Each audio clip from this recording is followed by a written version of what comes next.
Muy buenos días, sean bienvenidos.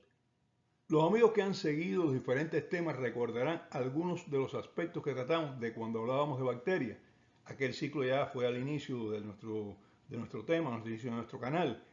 Los que no han visto este tema, bueno, pues les recomendamos que tomen unos minutos y conozcan mejor a las células procariotas, ya que hoy iniciamos un tema que está dedicado al tratamiento de las infecciones por procariotas, principalmente por el grupo más representativo de ellas, las bacterias.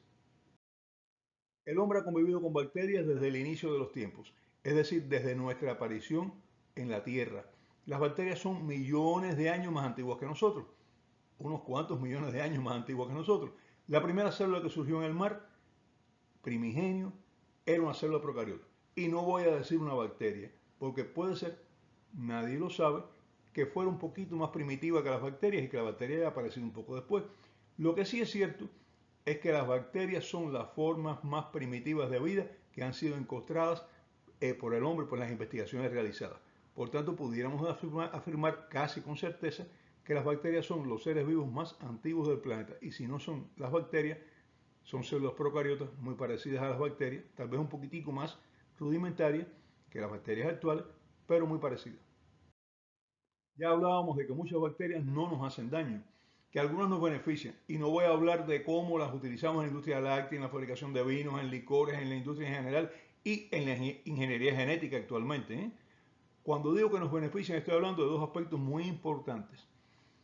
La flora normal de nuestra piel y mucosas, que ayudan a protegernos de diferentes maneras, y sobre todo también la flora intestinal, que forma parte activa en la digestión, es la fuente de productos como la vitamina K, muy necesario para el funcionamiento normal de nuestro organismo, y muy importante también, todas ellas son parte de la defensa inmunológica del organismo.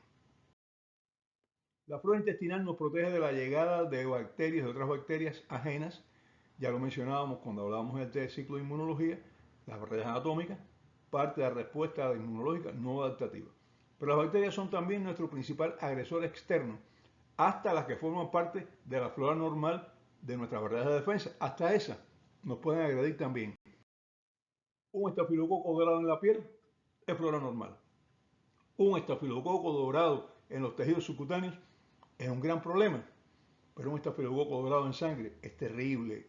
He visto morir a más de una persona, algunos amigos míos y médicos, simplemente porque comenzaron con una infección subcutánea por estafilococo dorado, no le dieron el valor que necesitaban darle, las dejaron y terminaron con una estafilococcemia. ¿Qué es esto? La estafilococcemia es el paso de estafilococo al interior del organismo. Se disemina la infección por todo el cuerpo, se une a la respuesta inmunológica que tenemos contra el estafilococo, es bastante intensa, y entonces la probabilidad de sobrevivir disminuye drásticamente. Las bacterias intestinales pueden diseminarse por la sangre, sobre todo en pacientes graves, pueden pasar a tejidos internos y aparecen las bacteriemias graves también, o sea, el paso de estas bacterias a sangre. La inmensa mayoría de las infecciones hospitalarias son por bacterias que son normales dentro del intestino y muy graves cuando afectan otros órganos, contaminación. Y esto es frecuente sobre todo en las unidades de cuidado intensivo y en las unidades de atención grave. Aparecen muchas bacterias circulando, bacterias que son normales en el interior de la persona, pero no son normales fuera de la persona. La lucha del hombre contra las bacterias se ha extendido a lo largo de su historia, y nuestro sistema inmune se ha desarrollado luchando principalmente contra las bacterias. Infecciones crónicas como la tuberculosis han afectado a poetas, escritores, artistas, pero también a muchos pobres infelices que nunca escribieron una línea y que por eso no sabemos de qué murieron. La tuberculosis inspiró a Alejandro Dumas a escribir La Dama de las Camelias, esa bella historia. Léansela. La tuberculosis mató a Chopin, al músico, el compositor. La tuberculosis mató a pintores como Eugène Delacroix, un gran pintor, admiro su arte. Mató a Anton Chekhov, el escritor ruso. Mató a Alfonso XIII, rey de España. Los reyes no se salvan, fíjense, ni los reyes se salvan. Mató a Franz Kafka, Kafka. Y mató a las tres hermanas Brontë, Anne, Charlotte y Emily Brontë. Y mató a muchos más. La peste bubónica exterminó a un tercio de la población europea en el siglo XIV, la famosa peste negra que cambió la historia de Europa, aceleró el feudalismo y cambió muchas cosas en la historia de la humanidad. Bueno, la lista de personas fallecidas por infecciones bacterianas es inmensa. En la Primera Guerra Mundial posiblemente murieron más combatientes por infecciones de heridas que por las heridas mismas. Y el hombre no sabía cuál era la causa de estas enfermedades y muertes, lo ignoraba. Descubrimos las bacterias cuando Anton von Leeuwenhoek utilizó el primero en un juego de lentes y vio las primeras bacterias en el siglo XVII, aunque el microscopio en realidad había sido ya creado un poquito antes por Zacharias Janssen a fines del siglo XVI, un poquito antes que Leeuwenhoek hiciera aquellos juegos de lentes, ¿no? Pero hubo que esperar un poco más de 100 años para que Robert Koch descubriera el bacilo tuberculoso estableciendo la relación causa-efecto en la enfermedad de tuberculosa. Digo, esta enfermedad es producida por este microorganismo. Además, él hizo otros descubrimientos. Siempre hablamos de tuberculosis, pero él también estudió el anthrax, estudió algunas cosas más. Poco después, Koch hizo lo más importante de su carrera, que nosotros a veces no lo sabemos perfectamente bien, porque nos quedamos ya con que descubrió el bacilo de tuberculosis, pero Koch lo más importante fue establecer los llamados postulados de Koch para las enfermedades infecciosas. Él dijo, para que una enfermedad sea infecciosa, tiene que tener esto, esto, esto y esto. Ya hablábamos de eso. ¿Dónde? Hablábamos de eso en el ciclo de bacterias. Pero el hombre luchó contra las enfermedades infecciosas aún sin conocer la causa. Él no sabía lo que pasaba, pero comenzó a combatir esas infecciones. En Egipto, el Egipto antiguo de los faraones, se raspaba el moho de la parte sumergida de los barcos para tratar enfermedades infecciosas, porque decían que el Nilo era un río sagrado. Y esto que se criaba ahí en la quilla de los barcos, pues contribuía a eliminar algunas infecciones. Y era verdad, eran hongos productores de antibióticos. En Grecia, en Rusia, en la India y en otros países se utilizaron hongos para tratar heridas infectadas y otras infecciones también. Por lo general estos hongos se obtenían de alimentos fermentados o directamente del suelo, pero también había otra fuente. En Egipto, la India, Grecia y otros países se utilizaban determinadas plantas también, no solo hongos, para el tratamiento de infecciones. No sabían por qué, pero habían visto empíricamente que los pacientes con determinada infección mejoraban cuando consumían estas plantas, pues ellos empezaron a utilizarlo también. En Sri Lanka, antes de ir a la guerra, dejaban fermentar, hacían unos panes dulces, los dejaban fermentar y esto lo llevaban a la guerra, les servía de comida la parte del pan, pero raspaban la parte del moho que se creaba por fuera y este moho lo aplicaban en heridas infectadas y estas heridas curaban. En el siglo XVII, el otro día, en Polonia mezclaban tela de araña esa tela de araña tiene esporas de hongo, la mezclaban con pan para tratar heridas. Los médicos árabes utilizaban una sustancia blanca que se producía bajo los arneses de los burros de carga. Le colocaban en el arnés al burro de carga, el burro sudaba, ahí se veía creando una sustancia blanca y esta la colocaban ellos sobre heridas infectadas para acabar con la infección o la colocaban sobre heridas todavía no infectadas para evitar que se infectaran. Y en la Edad Media en Europa, algunas iglesias eran consideradas milagrosas porque raspaban un moho de una pared de ellas y este moho curaba infecciones. Y bueno, así hay muchos otros ejemplos que no vamos a seguir abundando en ellos. Vamos ya a pasar un poquitico más acá. En 1870, en el Hospital de St. Mary, en Londres, Sir John Scott Burton Sanderson, nombre largo, observó que los fluidos cubiertos por hongos en su superficie no permitían el crecimiento de bacterias, un poco antes que Alexander Fleming. Y en el mismo hospital, cosa curiosa, un año después Joseph Lister aprovechó este descubrimiento para investigar muestras de orina contaminadas con hongos y la acción de estos hongos, que identificó que era el Penicillium glauco en los tejidos humanos, observando que no permitían la proliferación de bacterias y postuló la hipótesis de que se agregaba una sustancia que ya él, Joseph Lister, llamó penicilina, porque era producida por el Penicillium glauco, un tipo de hongo.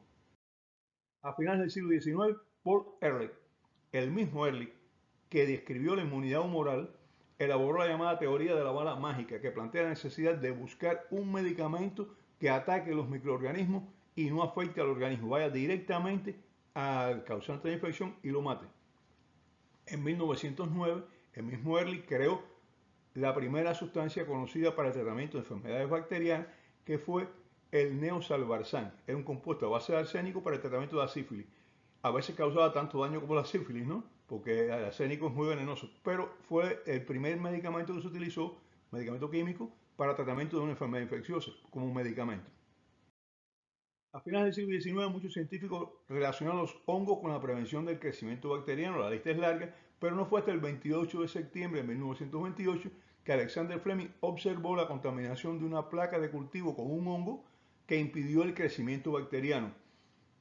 Fíjense, ya se conocía esto, pero no se le había dado tanta importancia. Se había, sí, pasó esto, pero no se le había dado importancia.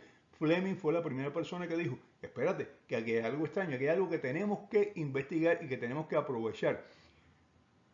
Este hongo, posteriormente él se apoyó en Charleston, y Charleston identificó al hongo como el Penicillium notatus, el que nosotros conocemos hoy en día como productor de la penicilina. Pero recuerde que ya Lister había hablado de la penicilina.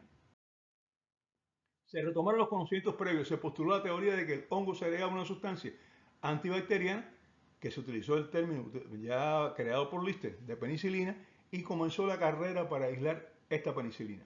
Fleming, con ayuda de un químico, consiguió hacer un extracto, y este extracto no lo aplicaron hasta el 25 de noviembre de 1930, que Cecil George Payne lo utilizó para tratar un caso de conjuntivitis del recién nacido por gonococo. Se la aplicó y el niño curó. Entonces dijo, bueno, pues vamos a utilizar este extracto para tratar la conjuntivitis del recién nacido por gonococo. Lo aplicó en 4 casos más, de ellos 2 adultos, y curaron de 4 casos más 3. O sea, de 5 casos curó 4 casos, quiere decir el 80%. Y vio que era muy efectiva, este extracto era muy efectivo, pero bueno, era un extracto y solamente se utilizaba en conjuntivitis. En 1938, Howard Walter Florey en el Reino Unido comenzó a producir penicilina estable, y en 1941 en Illinois, Estados Unidos, se inició ya la producción industrial de penicilina. Si sacan la cuenta, hace apenas 81 años que se inició el uso de antibióticos con la penicilina. Hay personas vivas que son más viejas que los antibióticos. Yo, no llego a tanto. Cuando nací había algunos antibióticos, aunque bueno, casi, por no muchos años, ¿eh? Varias investigaciones posteriores consiguieron mejorar la calidad y la producción del primer antibiótico conocido, la penicilina. Pero si somos justos y tenemos en cuenta a los quimioterápicos antibacterianos sintéticos, tenemos que decir que ya en 1935, 6 años antes que se sintetizara ya de forma industrial aplicable la penicilina, la farmacéutica Bayer comercializó un producto químico con actividad antibacteriana. Estaban trabajando sobre una sustancia para fijar el color de los tejidos, y esta sustancia vieron que mataba a las bacterias, empezaron a investigarla y crearon un medicamento, una sustancia, vamos a decir, no un medicamento todavía, una sustancia que se llamó Prontosil, que fue investigada por Gerard Dogmack, alemán. El Prontosil, que fue la primera sulfa conocida, pero todavía era tóxica. Esta sulfa tenía toxicidad y se siguió trabajando sobre ella, ya hablaremos en la sulfa. En 1942 se descubrió el gramicidin S, el primer antibiótico peptídico, utilizado actualmente en medicina veterinaria porque tiene ciertas reacciones un poquito complicadas, ¿eh? A partir de entonces tenemos una serie de antibióticos que se desarrollan a partir de los antibióticos anteriores o a partir de nuevos descubrimientos. La lista de antibióticos es extensa a partir de esa época. La estreptomicina en 1944, la clortetraciclina en 1948, etcétera, etcétera, etcétera. No voy a decirlos todos, ¿eh? Las bacterias desarrollan resistencia y los científicos antibióticos. Hasta ahora vamos ganando. Espero que siga siendo así, ¿eh? Espero que no comencemos a perder. Continuaremos hablando de antibióticos en el próximo programa. Hasta entonces.